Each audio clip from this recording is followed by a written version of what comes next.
রাধে রাধে বন্ধুরা, শুভ দুপুর। রত্না বেঙ্গলি রান্নাঘরে আজকে নিয়ে আসলাম তোমাদের সাথে দুপুরের মেনু। কী কী রান্না হয়েছে তোমাদের সাথে শেয়ার না করে থাকতে পারি না। চলো, অনেকদিন পরে আবার বলতে আসলাম কী কী রান্না হয়েছে।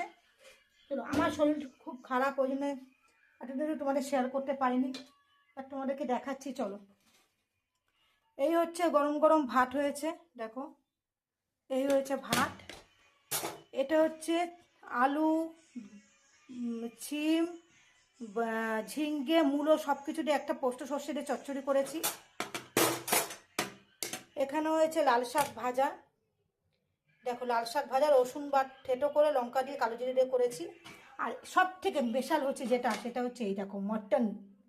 এটা হয়েছে মটনের পিসগুলো দেখো, এক একটা 200 গ্রাম তো পিস হবেই। এটা হয়েছে মটন, দেখো।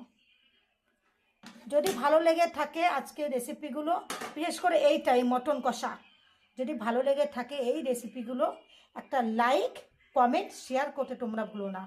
ভালো লাগলে লাইক কমেন্ট শেয়ার করে দেবো। চলো টাটা। আর কে কে খাবে চলে আসতে পারো। বাই।